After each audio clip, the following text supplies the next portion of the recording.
HSC 26 তুমি যত বড় কোচিং এ পড়াশোনা করো না কেন, যত ভালো টিচারের কাছে পড়াশোনা করো না কেন, টেস্টের পরে এই সময়টা তুমি যদি নিজে পড়াশোনা না করো, নিজের সিলেবাস নিজে না গুছায় নাও, তাহলে আই ক্যান গ্যারান্টি ইউ তোমার রেজাল্ট খারাপ হবে।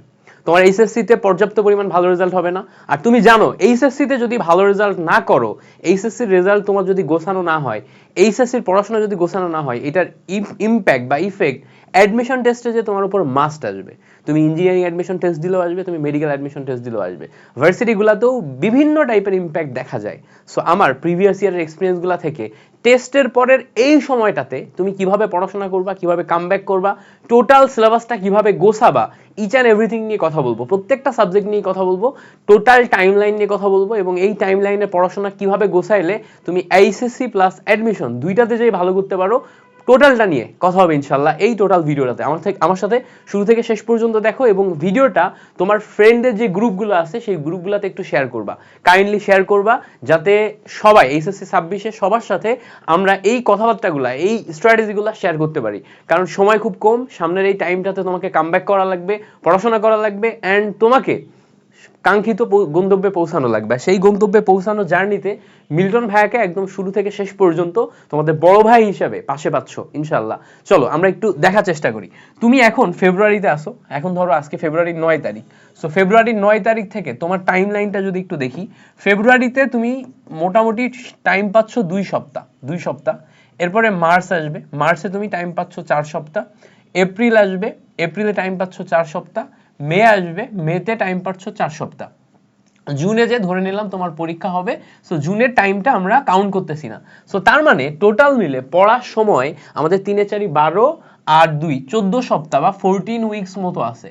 এই 14 উইকস বা 14 সপ্তাহ এটা হচ্ছে তোমার এখন মোটামুটি ধরে নাও যে এই টাইমটাই হচ্ছে তোমার যত ধরনের গ্যাপগুলা হইছে, যত ধরনের পড়াশোনা রিলেটেড কামব্যাক করার টাইম, এটা এখনই। এখন তুমি যত গোছাবা তোমার এসএসসি রেজাল্ট তত ভালো হবে, এবং তার উপর ডিপেন্ড করে ফার্দার তুমি যখন অ্যাডমিশন টেস্ট দিবা, অ্যাডমিশন টেস্টে যেও তুমি ভালো করতে পারবা টোটালি এই টাইমটার উপর ডিপেন্ড করে। সো সামনের এই টোটাল টাইম লাইনে তোমার জন্য একটা ইফেক্টিভ কামব্যাক প্ল্যান করাই লাগবে। এখন কামব্যাক প্ল্যানটা তুমি কিভাবে করবা? প্রথমত আমি যেটা করি এই মোমেন্টে এসে, ক্রুশিয়াল টাইমে এসে আমি যেটা করি, আমি একটা খাতা নিই, খাতাতে একটা একটা করে পেজ নিই। ধরো এই খাতায় একটা একটা করে পেজের কথা বলতেছি আমি। সো এই একটা একটা করে পেজ আমার কি কাজে লাগবে? একটা পেজ হবে হচ্ছে ফিজিক্সের জন্য, আরেকটা হবে হচ্ছে কেমিস্ট্রির জন্য, আরেকটা হবে হচ্ছে ম্যাথের জন্য, আরেকটা হবে হচ্ছে বাংলার জন্য। এরকম ভাবে প্রত্যেকটা সাবজেক্টের জন্য একটা করে পেজ থাকবে। তো ধরো আমরা এখানে ধরে নিলাম কেমিস্ট্রির জন্য এই পেজটা, এটা ফিজিক্সের জন্য, এটা ম্যাথের জন্য, এটা বায়োলজির জন্য। সেম ভাবে ইবিআই, মানে আমার পিসিএমবি, ইবিআই প্রত্যেকটার জন্য আলাদা আলাদা পেজ থাকবে। আমাদের ক্ষেত্রে অনেকের দেখা গেছে যে ফিজিক্স, কেমিস্ট্রি, ম্যাথ, বায়োলজিতে আমরা একদম ফুল টাইমটা ইফোর্ট দিছি, কিন্তু ইবিআই যে সাবজেক্টটা আছে এটাতে ইফোর্ট দিই নাই। ইবিআইতে যারা ইফোর্ট দেও নাই, তোমার টোটাল মিলে ওভারঅল এ প্লাস ধরে রাখতে, পাশাপাশি ইঞ্জিনিয়ারিং ইউনিভার্সিটিগুলোতে যেহেতু ইংলিশের যে মার্ক সেটা রিকোয়ারমেন্ট হিসেবে নেয়, সো ইঞ্জিনিয়ারিং এর এই মার্কটা তোমার হচ্ছে যে কমপ্লিট করার জন্য ইংলিশ এবং বাংলা এই দুইটা সাবজেক্টও ভালো করা লাগবে। সো লাস্ট মোমেন্টে এসে তুমি ইবিআইতে ফোকাস করবা, এটা মাস্ট তোমার এ প্লাস ধরে রাখার জন্য, গোল্ডেন এ প্লাস ধরে রাখার জন্য। পাশাপাশি ইঞ্জিনিয়ারিং এ তোমার একটা ভালো রিকোয়ারমেন্ট ফিল আপ করার জন্য ইবিআইতে এখন ফোকাস করা লাগবে। সো যাদের ইবিআইতে গ্যাপ আছে তারা এখন এসে ইবিআই, ইংলিশ বাংলা আইসিটি, এটাকেও পড়াশোনার জন্য প্ল্যানের ভিতরে রাখো। টোটাল মিলে তুমি 14 সপ্তাহ মতো পাবা।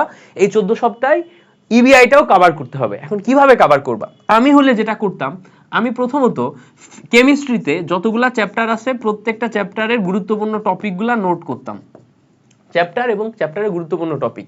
Same for chemistry, physics, same for math. এবং এবার আমি দেখতাম যে এর ভিতরে কোন কোন টপিকগুলো আমি খুব ভালো পারি, কোন কোন চ্যাপ্টারগুলো আমি খুব ভালো পারি, কোন কোন চ্যাপ্টারগুলো, কোন কোন টপিকগুলো আমি খুব ভালো পারি, ওগুলাকে আলাদাভাবে মার্ক করতাম।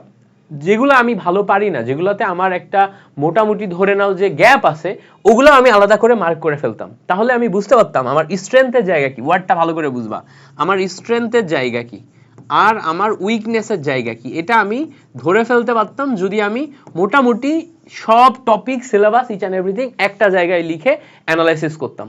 তাহলে এটা আমি প্রথম কাজ করলাম। এবার আমি কি করব, উইকে আমার 7 দিন সময় থাকবে, আমি উইকে দেখবো আমার 7 দিন সময় আছে।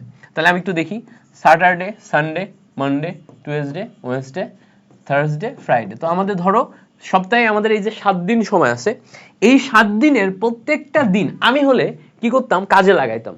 তো কিভাবে কাজে লাগাইতাম, ধরো স্যাটারডে, শনিবারে আমি ফিজিক্স পড়বো, শনিবারে ফিজিক্স আমি একদম পুরা দিনই ফিজিক্স পড়বো। রবিবারে আমি কেমিস্ট্রি পড়বো, তারপরে সোমবারে আমি ম্যাথ পড়বো, তারপরে মঙ্গলবারে আমি বায়োলজি পড়বো, বুধবারে আমি ধরো হচ্ছে যে বাংলা পড়বো, বৃহস্পতিবারে ধরো আমি ইংলিশ পড়বো।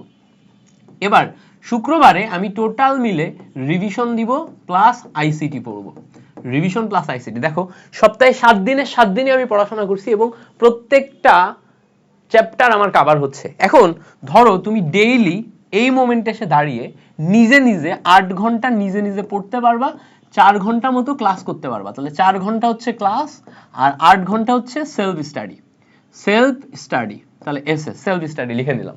তাহলে 8 ঘন্টা যখন তুমি নিজে নিজে সেলফ স্টাডি করবা, ফিজিক্সের দিন ধরে নিলাম, এই যে ফিজিক্স যেদিন আছে, ফিজিক্সের দিন ধরে নিলাম তুমি যে কোনো একটা চ্যাপ্টার টার্গেট করছো।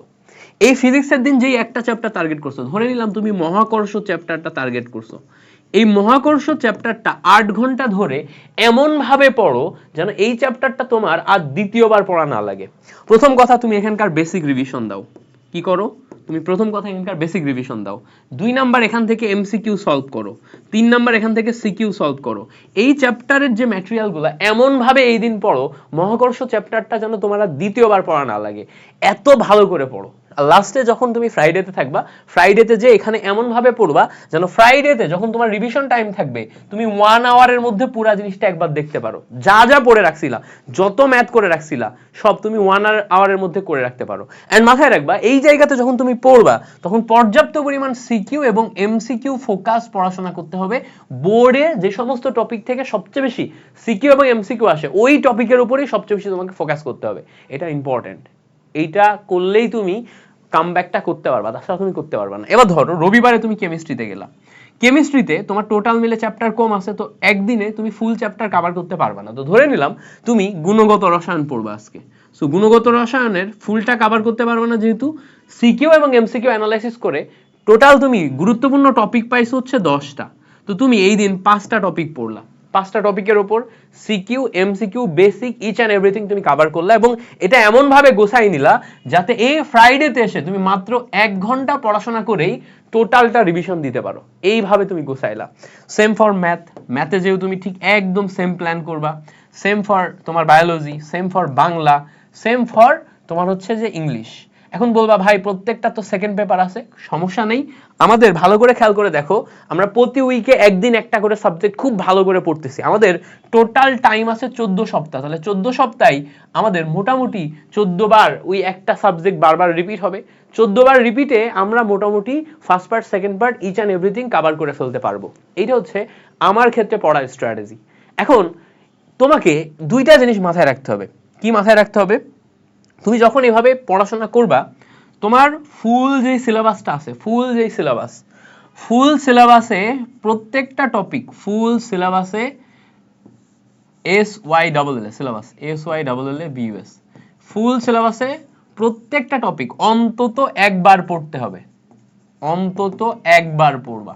ভাই একবার না পড়লে ঝামেলা।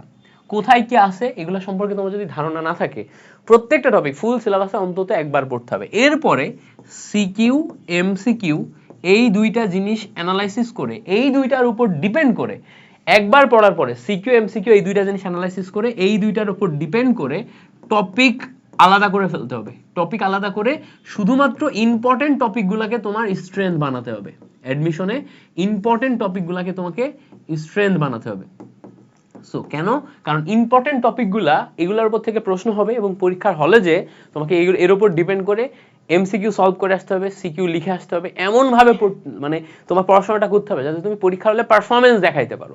তো এই যে টাইম লাইন, কামব্যাকের যে টাইম লাইন, এর ভিতরে তুমি এত পরিমাণ সিকিউ এবং এমসিকিউ সলভ করবা, এত পরিমাণ প্র্যাকটিস করবা, এত পরিমাণ লিখে লিখে করবা যাতে পরীক্ষার হলে যে তুমি ওই জিনিসটা পারফরমেন্স করে আসতে পারো, ওখানে তোমার ভুল হওয়ার চান্স কম থাকে। তো এইটা এখন সময়, তোমার হাতে পর্যাপ্ত পরিমাণ সময় আছে, 4 মাসের কাছাকাছি সময়, অনেক বড় সময়। এই সময়টাতে তুমি যদি এর আগে পড়াশোনা নাও করে থাকো তোমার একদম A to Z পড়াশোনা করে পুরাটা গুছাই নেওয়া সম্ভব। তো তোমার কি কি প্রশ্ন আছে সেগুলো আমাকে একটু কমেন্ট বক্সে জানিয়ে যাবা।